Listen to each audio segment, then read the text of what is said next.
Whoever going first. I signed up 2 months ago. How do you walk in the shoes of a student? What are they perceiving?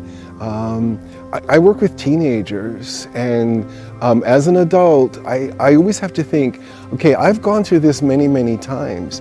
For the student, this may be the first time they're going through this experience. Shadowing is different than a walk-through, a look-for, an observation, an instructional supervision experience. After a while, they kind of forget you're there. I personally implemented off the playlist shadowing a student. It was very eye-opening for me as far as being really in that ground level and experiencing the student's day. You know, Ian Juke said we need to prepare students for their future and not our past. And when you shadow a student, and I imagine what they saw is that you're time traveling. You're traveling back in time, present time, and future time. And my first shadowing was such an eye-opening experience for me as a school leader that all the professional development and things that we've been doing, we're not really getting into the classroom. They relax into whatever they are. So they relax into being a teacher that talked for 80% of the time. They relax into giving students work that they've designed that the students had no part of. Or they relax into the fact that they're an awesome teacher who's walking around the classroom and giving the agency of the learning to the student. So actually, I tell that teacher, you know what, no matter how fearful you might be, how excited you might be, that you're going to forget I'm there. And that you are going to get into a rhythm, because I'm there for longer than you've ever had an administrator or a colleague in your classroom before. And you've got your other kids, and you've got what you've planned. And then we feel there's a really powerful role for not just one. We think the more people involved with the school community who shadow students for a day, principals certainly, but maybe an innovative and a more traditional teacher, maybe a parent, maybe a student or two shadow another student, but have these different people with very different perspectives go through the school day in the shoes of a student, but looking at it from the point of view of where are kids getting positive reinforcement on skill sets and mindsets we think they really need to develop, what's going on that's sort of neutral to that, and maybe what's going on that could be actually diminishing what's important. So you're seeing the life of your school, snapshots all over. You're just seeing it, you're hearing it, you're feeling it.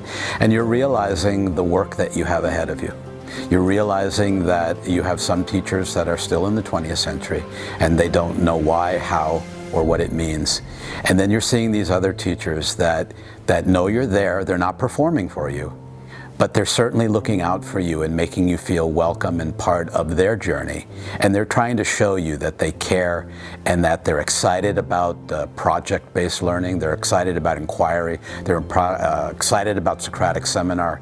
They're trying to show you on that one day that they're willing to take risks and they're preparing their students for their future and not the teacher's past. That's the amazing thing about shadowing, is that you really get to see your school and your teachers and your students as you really can't any other way.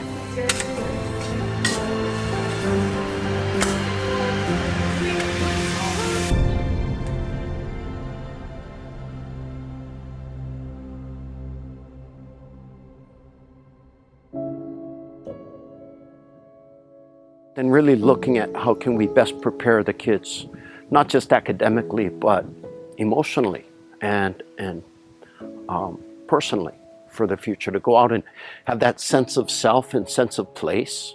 So even if they leave Molokai, they take that piece with them to share.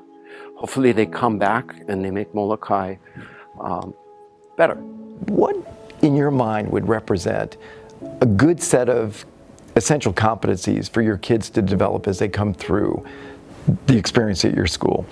We took the opportunity to figure out what our kids need to learn and talk about some of the skills and dispositions, whatever characteristics they need to be successful outside of high school. But if you're able to say, we're doing this intentionally because we as a community all agree our kids need to be good at creative problem solving, or it's really important for our kids to be very good at collaboration. That's going to be an important capability for them as an adult. Then when you start to do more project-based learning in science, or more team-based critiquing of essays in an English class, or a whole set of things, when people say, well, that's different, like, why are you doing that? You say, we as a community just agreed that we want our kids to get good at whatever. And so we're intentionally introducing more aspects into the learning environment that promote the very goal we all agree as a community. And some people will say, oh, yeah, okay, that makes sense. If you understand the learner profile of your students, you're going to be a successful teacher, and you're going to allow them to be successful students. I think understanding the learner profile is so important, especially for so many new teachers who have never taught. I mean, myself, I taught for 6 years in Rhode Island. I have totally had to change my entire approach. And if I'm unwilling to understand the learner profile, I'm going to keep going up against this roadblock. I think that's why it's really important for us as a community, as a school, to discuss what the profile is, because if we don't have a good concept of that as a team, then how are we supposed to make these shifts? Like, innovation, I think, is such a great thing for our school, for our kids, because of their learning profile. And if their learning profile is different, then we would have to shift what that experience should look like to help meet their needs. And so I think the power of any place, but particularly a place like Molokai, to sort of step up and say, we know best. We know what our kids are going to need to be good at to really thrive, to have that kind of future that will work for them in their home. I think that's really an essential step.